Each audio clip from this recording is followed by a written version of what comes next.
Naku, nakita ko ang daming mga fake na mga veneers. Tapos meron pa dyan yung mga pustiso na instant daw na makakabit. Yung DIY veneers kasi or Anything. piso, Oo. yeah, may mga toxic substance or materials na hindi accepted ng PDA or ADA. So, kapag yung toxic substance na yon na-inhale o na-digest ng ating katawan, will lead to more systemic diseases. Okay, katulad po ng ano? Heart disease. Let's all be happy and healthy with Connie. Welcome to Happy and Healthy with Connie. Another episode para po sa ating kalusugan, ang ating pag-uusapan. Syempre pa, marami ho ngayong mga beauty hacks, mga trending, lalong-lalo na at this in age of social media, hindi ba? Katulad na lamang halimbawa, yung medyo nababother ako talaga, yung tungkol sa ating pangangalaga, sa ating oral health. Dahil, naku, nakita ko ang daming mga fake na mga veneers, tapos meron pa dyan yung mga pustiso na instant daw na makakabit. Naku, ang dami talaga hong ganyan. Hanggang sa kung ano-anong mga pagpapaputi ng ngipin na ginagawa lang natin sa ating mga bahay. Medyo nakakatakot dahil pag hindi ho gabay ng doktor o mga dentista ang nagsasabi niyan, medyo daw ho tayo dyan. Kaya this morning ay atin po namang pag-uusapan ang tungkol po sa ating oral health. Dahil maraming kaakibat na sakit yan, sabi nga nila. And of course, to guide us para po sa ating oral health, nako, kasama po natin si Dr. Mau P. Ines Manzano. Isa po siyang dentista para gabayan po tayo sa tamang pangangalaga ng ating mga ngipin at ng ating bibig. Diba? Magandang araw, Doktora. Good afternoon, Miss Connie. Magandang araw po sa inyong lahat. Ayan, Doktora, ito kanina ko pa medyo sinasabi sa ating mga nanonood, yung mga trending beauty hacks, lalo na sa ngipin, mga fake veneers. Pag-usapan natin. Bakit ba parang usong-uso ngayon? Na parang, nakakatakot kung iisipin mo dahil hindi siya gabay mula sa isang professional like you. Ngayon kasi, sa mga trending issues at saka mga trending na nakikita online, ang mga karamihan sa mga Filipinos ay hindi na nila nagiging priority ang dental health. Hindi nila maintindihan na ito ay hindi lang for aesthetics, kundi for function as well. Oo. So tandaan natin, ang veneers ay isang dental procedure na ginagawa ng skilled dentist. Okay. Gumagamit ito ng material tulad ng porcelain and ceramic resin, composite resin, Oo. na ito ay yung tamang mga material na ginagamit sa veneers. Oo. Ngayon, inaaral ng mga dentista ang tamang smile design ng bawat pasyente. Tinitingnan naming maigi kung ito ba ay babagay sa iyo. Tama ba yung height? Then, saka ilalapat yung ang veneer kasi is parang cup na ilalagay sa labial area ng ngipin. Sa mismong ngipin, Yes. sa taas. Yes, sa enamel area ng ngipin para ma-enhance yung size, shape, and color ng ngipin para ma-achieve yung sinasabing beautiful smile. Oo, tama naman. Pero nakakatakot pagka hindi dentista yung gumawa. Kasi may mga nakikita tayong horror stories, doktore, di ba? Sa inyo ba may mga na-experience kayo na nagpasaklolo, halimbawa, dahil nag-DIY ng mga, alam niyo na, either braces man yan, di ba? May mga fake braces din, veneers at kung ano-ano pa. Isang beses may nagpunta sa akin, then sinasabi niya na sumasakit yung ngipin, pero sabi niya walang sira. Pagtingin ko, naglagay pala siya ng DIY veneer. So natatakpan ngayon yung natural na ngipin. Underneath the DIY veneer ay mayroong cavity na yung ngipin. Okay. So pag may cavity na yung ngipin, nagkakaroon ngayon ng infection na hindi nalalaman ng pasyente. Basta nalang sasakit. Okay. So yung infection yung naging ano niya. Ano yan? May nana na? Yes, Ganyan? Oh my goodness. tama. May nana na po siya. And then, ang nagiging problem na hindi na kaya ng dental filling alone. Oo. May ibang procedure na kung tutuusin, mas mahal na. Okay. At mas masakit, mas malala na kasi, di ba? Yes. So, yung mga ganito, nakakashock, Parang minsan nakala natin, mga nanonood sa atin ngayon, parang baka iniisip natin na dahil ngipin naman lang to, di ba? kayang-kayang gawa ng paraan kung sakaling magka-problema. But walk us through the dangers of doing it nung DIY nga, yung do it yourself. Okay. Yung DIY veneers kasi or Anything. piso, Oo. yeah, may mga toxic substance or materials na hindi accepted ng PDA or ADA. Oo. So, kapag yung toxic substance na yon na-inhale o na-digest ng ating katawan, will lead to more systemic diseases. Okay, katulad mo ng ano?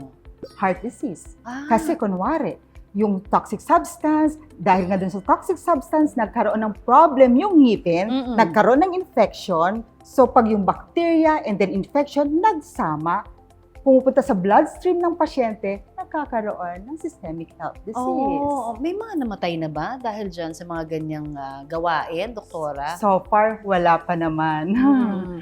Sapagkat siguro, nung sumakit na, biglang tumakbo sa dentista. Mm. Pero definitely, hindi na dental filling lang yung ginawa, Oo kundi nga. pwedeng tooth extraction or yung iba kung kaya, root canal treatment. Oo. Ito, usong-uso rin to. Yung mga nabibili sa online, instant postizo. Yes. Pati yung braces na... Snap-on. Snap-on.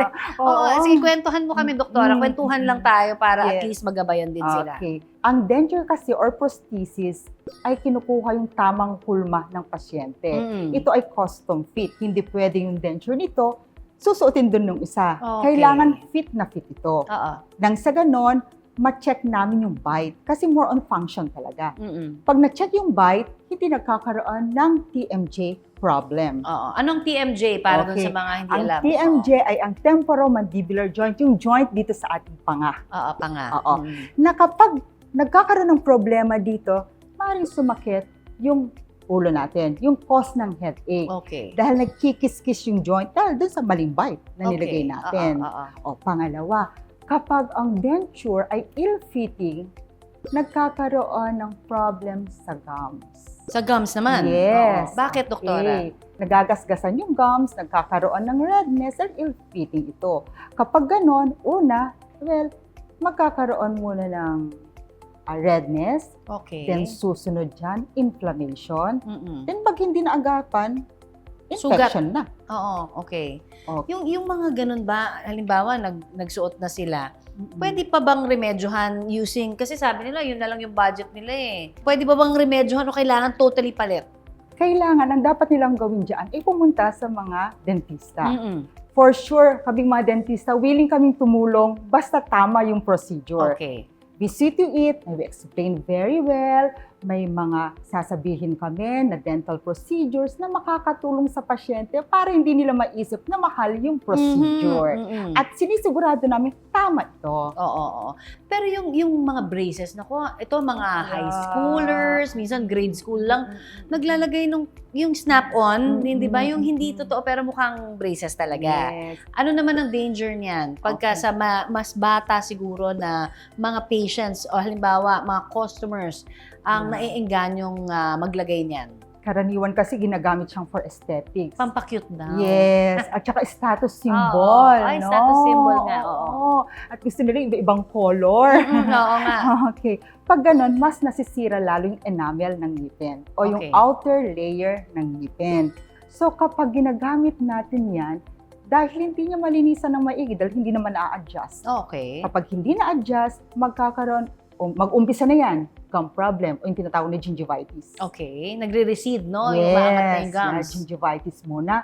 Kalaunan, syempre dahil hindi niya malinis, hindi nagpapa-check up, nagiging periodontitis na may bone problem na. Oh. And worse, kapag yun nagsama-sama, pwede nang umuga yung ngipin at mabunot ng pusa. Oh, ganun pala. Yes. So, yan, kaya natin to dinidiscuss. Again, marami ho tayong mga hindi ganun kamaalam dun sa Yes. mga kapahamakan na po pwede hong mangyari kapag ginawa natin yung mga DIY o do it yourself o kaya yung mga Oo. bista na bibili. Ang dami rin kasi mga nagde-dentistahan, no? Ibig sabihin ko, hindi ho totoong dentista. Pero pag ganyan, may kulong yan, doktora, di Ay, ba? opo. Ginagawa ng PDA namin yan. Nire-report naman sila. Okay, oo. Ingat po tayo, ha? So, yung sa mga sinasabi nating pag natural siguro na pangangalaga ng ngipin, Para hindi tayo mapunta doon, doktora, sa mga sabihin na nating procedure ng dentista na mas malala, anong dapat nating ipaalala sa kanila for ating oral health solution or pangangalaga? Unang-una, dapat proper oral hygiene. Mm-mm. Magsipilyo araw-araw, yun yung basic. At least twice a day. Okay. Mag-gargle ng mouthwash at saka mag-floss at least once a day. Oh. Kapag nagawa mo yon, sisiguraduhin din natin na yung mga kinakain natin ay healthy and nutritious. Mm. Kailangan i-limit natin yung mga pagkain sweets and acidic. Oo. Okay. Coffee. Nakakangitim daw ng ngipin. Totoo ba? Pag coffee ka Kapag ng coffee. marami yung coffee na ininom. Oh. Pero kapag in moderation, and at the same time, kapag uminom ka naman ng water after that, hindi naman nagkakos Okay. ng stain. Oh, ayan ha. Kasi marami yung mga nagtatanong sa atin, naku, paano yan? Coffeeholic ako. Hindi ba parang gusto nila talaga uminom? So, ano ang safe? Kung hindi marami, ano yung dapat lang na caffeine? Siguro intake natin per day. Okay.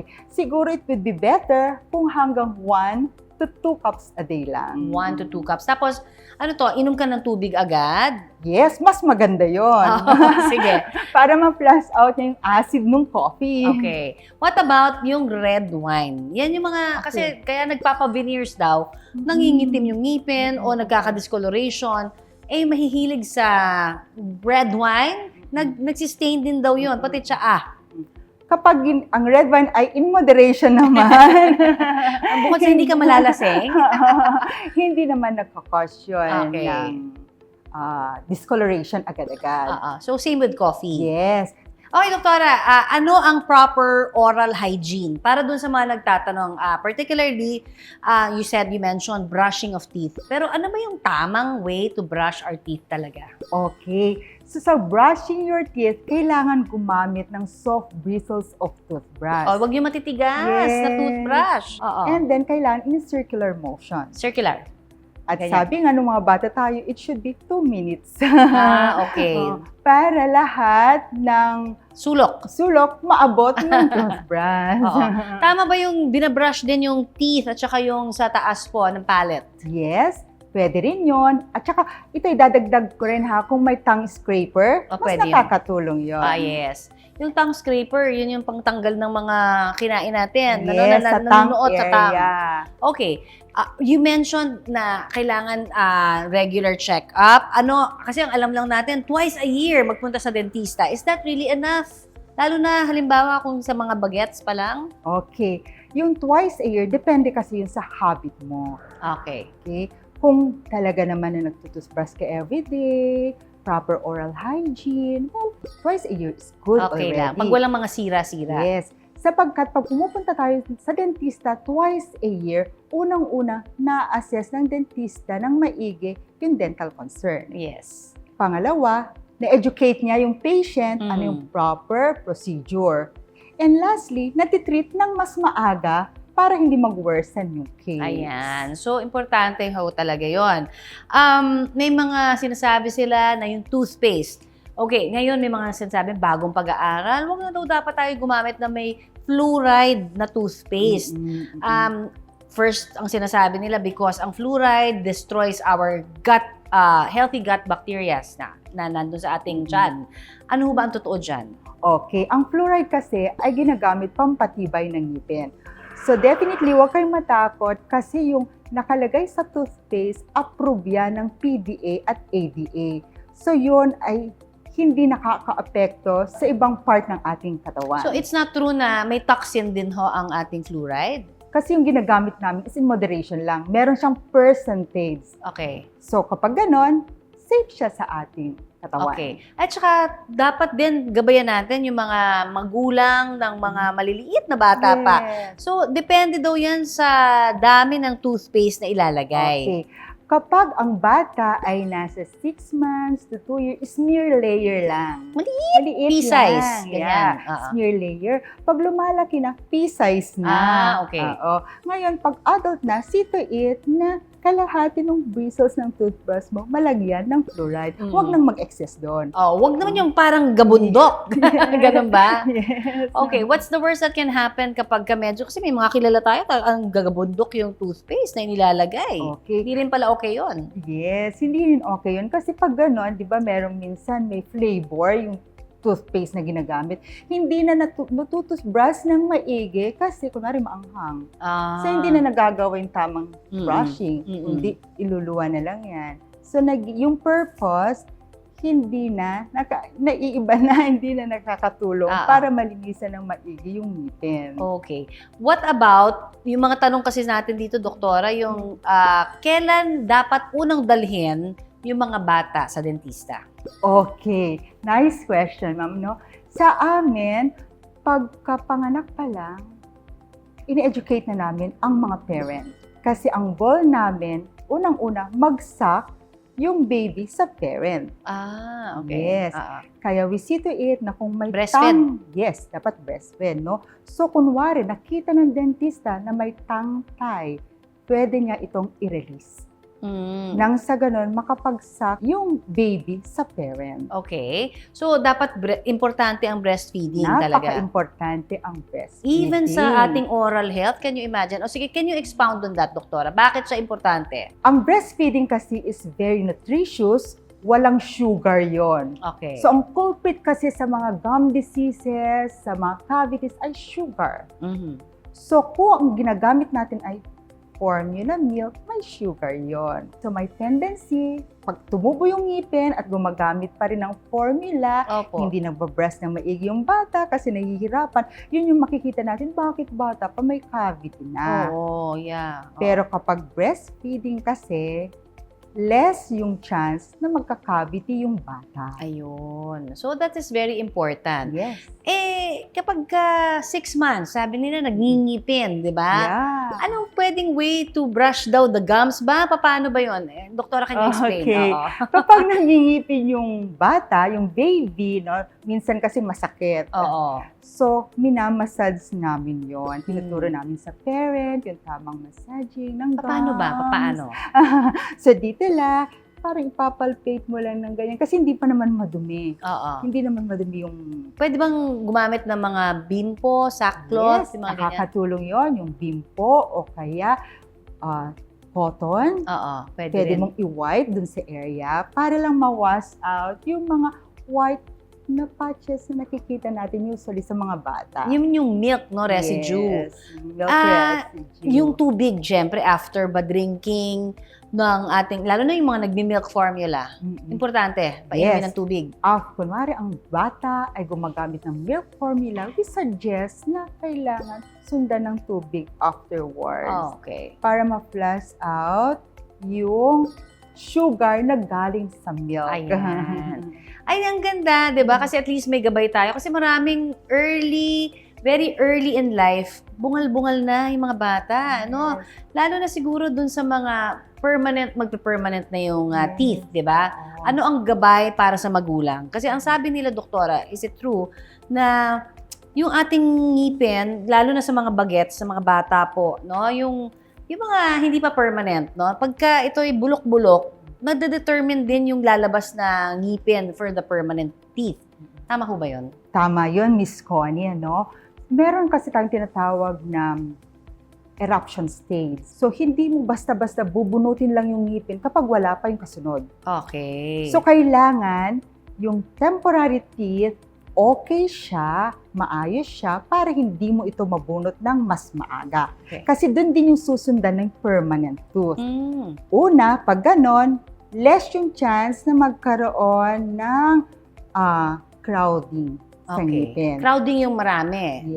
Hindi pantay, yung pagtubo ng ngipin. Oo. O di naman kaya, kapag ganon kasi na maaga mo masyadong tinanggalan ng ngipin yung bata at hindi ka naglagay ng substitute, yung susunod na ngipin kung saan-saan na ito tutubo. So ang ganda kasi di ba minsan yung atat yung magulang, Yes. yung nilalagyan na sinulid, dapat si babang yung door. Ano ba yun, di ba?